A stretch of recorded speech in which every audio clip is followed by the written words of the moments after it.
What happens when Britain's most controversial royal sits down with television's most unfiltered host? You won't believe what unfolds when Prince Harry faces off against Sharon Osbourne in what started as a seemingly cordial interview, but quickly descended into one of the most explosive confrontations in daytime television history. The tension was palpable from the moment Harry walked onto the View set, but nobody could have predicted the nuclear meltdown that was about to occur. Before we get into this incredible story, make sure you hit that subscribe button and drop a comment below, because you're not going to believe what unfolds when these two powerhouses clash in the most dramatic fashion imaginable. Last night's episode of The View was supposed to be a platform for Prince Harry to discuss his latest charitable endeavors and upcoming projects. The producers had briefed the panel that this would be a straightforward conversation about his work with veterans and mental health advocacy. What they got instead was a masterclass in how quickly things can spiral completely out of control. When Sharon Osbourne decides she's had enough of what she perceives as royal hypocrisy, the atmosphere backstage was already charged before filming began. Sources close to the production revealed that Harry's team had submitted an extensive list of topics that were considered off-limits, including any discussion of his father, King Charles, his stepmother, Queen Camilla, or the ongoing rift with his brother, Prince William. They had also specifically requested that there be no mention of the Netflix documentary series or the tell-all memoir that had caused such controversy. Sharon, however, had other plans entirely.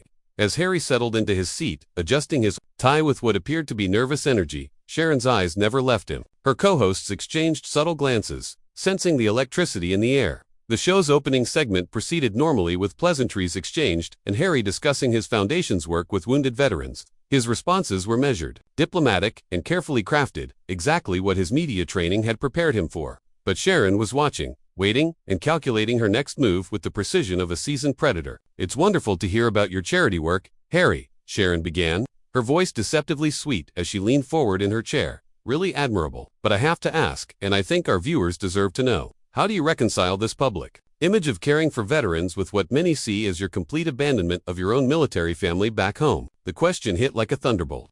Harry's carefully composed expression flickered for just a moment, revealing a flash of irritation before he regained his composure. The other hosts shifted uncomfortably in their seats, recognizing that Sharon had just crossed the line that Harry's team had so carefully drawn. But this was exactly what Sharon had been planning from the moment she learned about the interview. "I think that's quite an unfair characterization, Sharon," Harry replied, his British accent becoming more pronounced as his stress levels elevated. "My commitment to veterans has never wavered, regardless of geographical boundaries or family circumstances." Sharon's laugh was sharp and cutting. "Geographical boundaries, family circumstances. That's quite the euphemism for turning your back on everything you once stood for, isn't it?" She shuffled through her notes with theatrical precision, as if she had been preparing for this moment for months. "Let me refresh your memory about some of those family circumstances you're so casually dismissing." The tension in the studio was becoming unbearable. Camera operators zoomed in on Harry's face, capturing every micro-expression as Sharon continued her relentless assault. His jaw tightened almost imperceptibly, and his hands, which had been resting casually on the armrests of his chair, now gripped them with white-knuckled intensity. "You served your country with honor for 10 years, Sharon continued, her voice gaining momentum like a train building speed. "You worked alongside brave men and women who bled for the crown. You've now decided to trash at every opportunity. These people looked up to you, respected you, followed you into battle. And now you're sitting here in a Hollywood studio cashing checks from Netflix while throwing those same institutions under the bus." Harry's media training was being put to the ultimate test. Every instinct told him to fight back, to defend himself against these accusations that cut to the very core of his identity. But he also knew that losing his temper on live television would only prove Sharon's point, and provide her with exactly the kind of content she was clearly fishing for. "My service record speaks for itself," Harry said, his voice steady, but with an underlying current of barely controlled anger. "I've never forgotten my brothers and sisters in arms, and I never will. What I have done is chosen to speak truth to power, something that apparently makes people very uncomfortable." Sharon pounced on this opening like a cat on a wounded bird. "Truth to power, is that what we're calling it now?" Her voice dripped with sarcasm as she turned to face the audience, as if inviting them to witness this moment of royal delusion. "Let me tell you about truth, Harry. The truth is that you had everything, absolutely everything, handed to you on a silver platter, and you threw it all away because you couldn't handle a little criticism from the British press." The accusation hung in the air like smoke from a fired gun. Harry's composure finally began to crack, and for the first time since the interview began, genuine emotion flickered across his features. His breathing became slightly more shallow, and a muscle in his cheek began to twitch, almost imperceptibly. "You have no idea what you're talking about," Harry said, his diplomatic mask finally beginning to slip. You have no understanding of what my family went through, what my wife endured, or the impossible position we were put in by an institution that cares more about protecting its image than protecting the people who serve it. Sharon's eyes lit up with the satisfaction of someone who had just landed a perfect blow. She had successfully goaded Harry into abandoning his carefully rehearsed talking points, and was now speaking from a place of raw emotion, exactly where she wanted him. Your wife, Sharon repeated, her eyebrows raised in mock surprise. Oh, you mean the woman who married into the most privileged family on earth, and then spent the next few years complaining about how difficult her life was. The same woman who claimed the royal family was racist while conveniently forgetting to mention any specific names or incidents that could actually be verified. The studio fell into a deadly silence. Even the camera operators seemed to hold their breath, sensing that they were witnessing something unprecedented. Harry's face had gone completely rigid, and his eyes had taken on a dangerous glint that suggested Sharon had just crossed a line from which there might be no return. But Sharon wasn't finished. She had tasted blood in the water. And like any seasoned television predator, she was prepared to go in for the kill regardless of the consequences that might follow. Let's talk about privilege for a moment, shall we? Sharon continued, her voice now carrying the full weight of her decades in the entertainment industry. Because I think our viewers need to understand exactly what kind of privilege we're dealing with here. You were born into a life that billions of people could only dream of. Private jets, luxury homes, security details, the finest education money can buy. And yet, somehow, you've managed to paint yourself as the victim in this story. Harry's hands had now formed fists on the armrests of his chair, and his breathing had become noticeably more labored.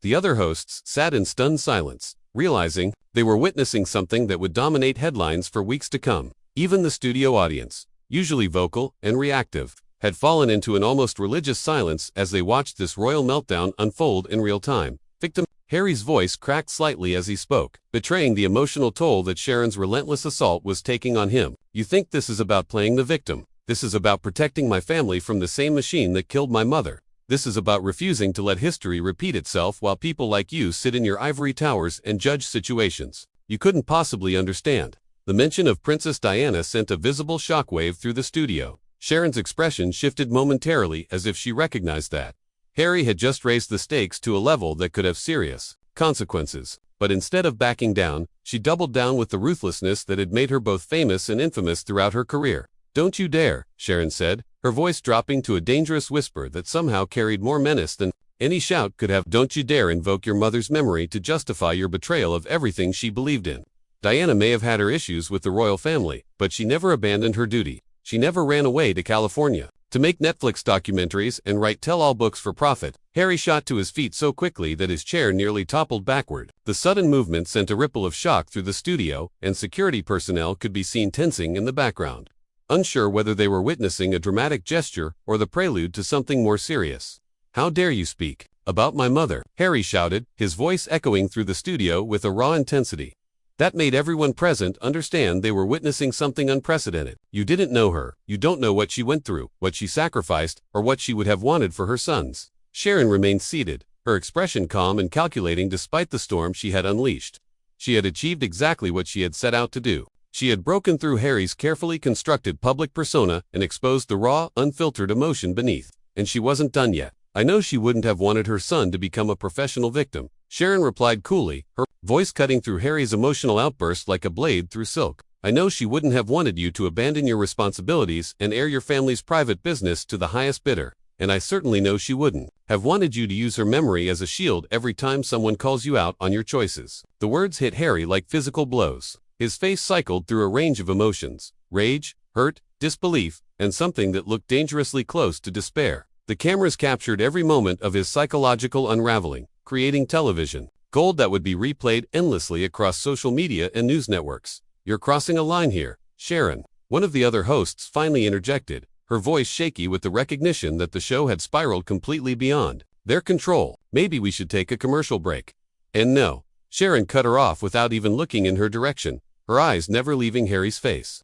I think our viewers deserve to hear the truth for once, instead of the carefully sanitized version of events that Harry's public relations team usually serves up. They deserve to know what kind of man abandons his family, his country, and his duty because things got a little difficult.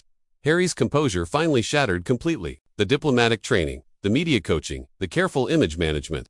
All of it evaporated in an instant as years of pent-up frustration and rage exploded to the surface. Difficult.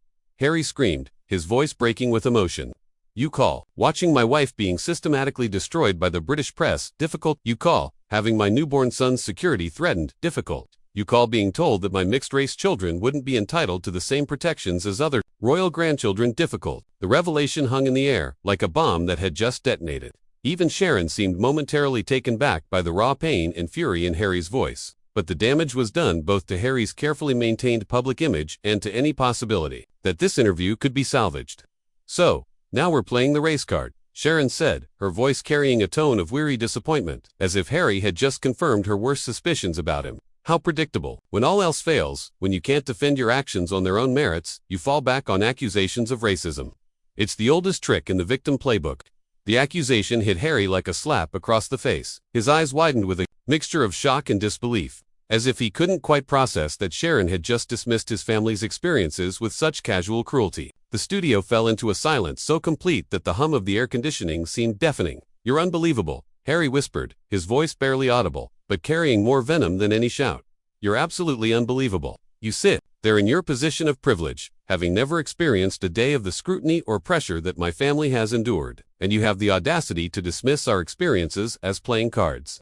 Sharon leaned back in her chair with the satisfied expression of someone who had just achieved exactly what they had set out to accomplish. She had successfully goaded Harry into revealing more than he had ever intended, had stripped away his diplomatic facade, and had created a moment of television that would be dissected and analyzed for years to come. I'm stating facts, Sharon replied, her voice maddeningly calm in contrast to Harry's obvious emotional distress. The fact is that you had everything and threw it away. The fact is that instead of working within the system to create change, you chose to burn it all down and profit from the ashes. And the fact is that you're now sitting here trying to justify those choices by painting yourself and your family as victims of circumstances that millions of people would consider blessings. Harry stood frozen for a moment, his chest heaving with barely controlled rage, his hands trembling with the effort of restraining himself from saying or doing something that would make an already catastrophic situation even worse. The cameras continued to roll, capturing every moment of his internal struggle, every flicker of emotion that crossed his features. But Sharon had one more weapon in her arsenal. One final blow that would push this confrontation beyond the point of no return and into territory that would have consequences far beyond the confines of this television studio. You know what I find most disturbing about all of this, Harry? Sharon said, her voice taking on a tone of mock concern that was somehow more devastating than any direct attack could have been.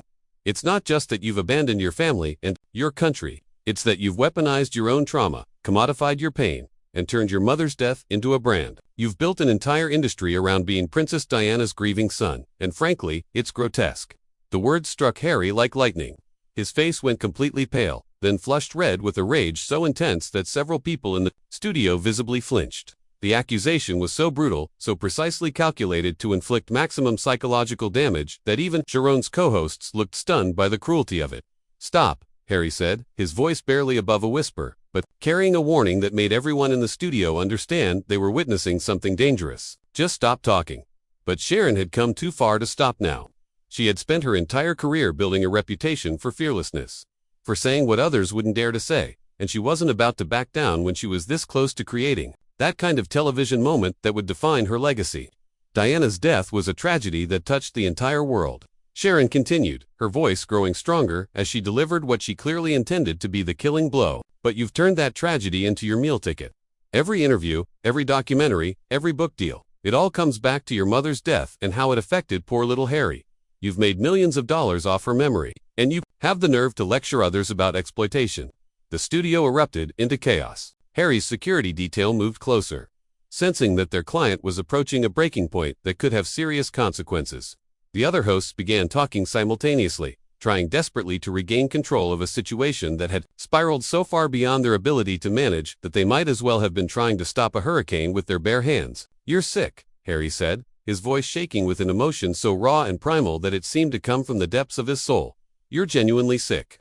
To sit there and accuse me of profiting from my mother's death, a woman who died when I was 12 years old, who I never got to know as an adult, who never got to meet her grandchildren, is beyond disgusting. It's inhuman. Tears were now streaming down Harry's face, but they weren't tears of sadness. They were tears of pure, unadulterated rage. The kind of tears that come when someone has been pushed so far beyond their breaking point that their body doesn't know how else to process the overwhelming flood of emotion. "I am stating facts," Sharon replied, seemingly unmoved by the display of raw emotion she had provoked. "Every major decision you've made since leaving the royal family has been marketed around your mother's story. The Oprah interview, the Netflix series, the memoir, they all center on Diana's death and how it shaped your trauma. You've built a multi-million-dollar empire on the foundation of that tragedy."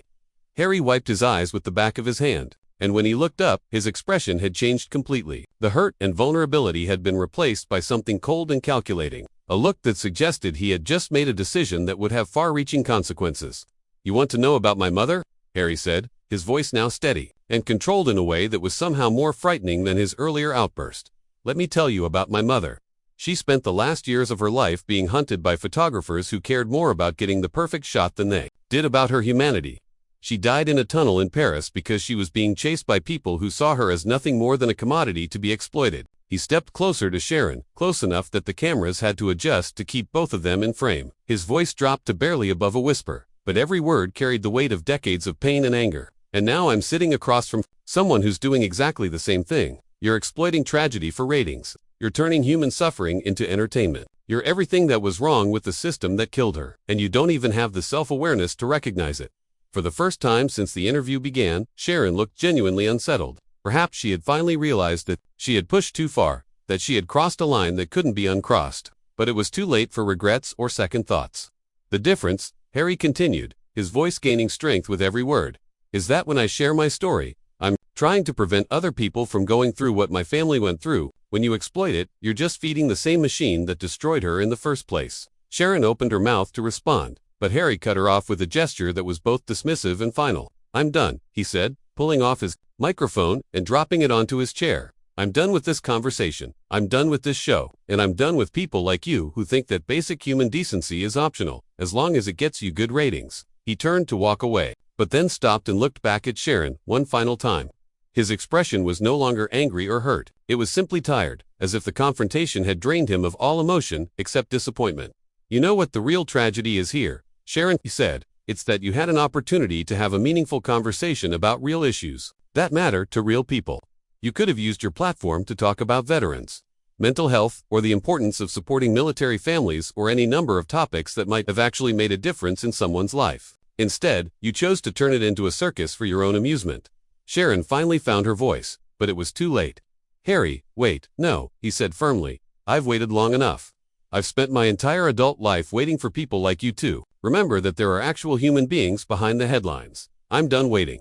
With that, Prince Harry walked off the set of The View, leaving behind a studio full of stunned silence and a host who had gotten exactly what she wanted: viral content that would dominate the news cycle for weeks, but at a cost that was only beginning to become clear.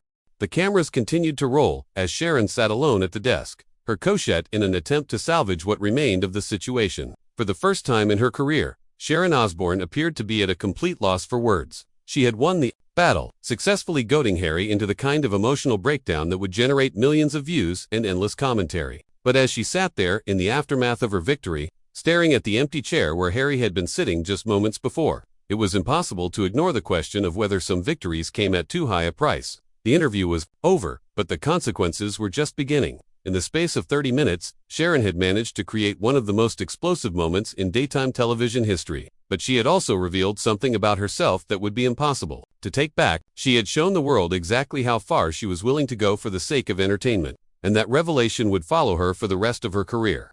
As the studio lights dimmed and the crew began to pack up their equipment, one thing was certain: this was a confrontation that would be remembered, analyzed, and debated for years to come. Sharon Osbourne had destroyed Prince Harry on live television, but in doing so, she had also destroyed something in herself that could never be rebuilt. Having followed Harry off the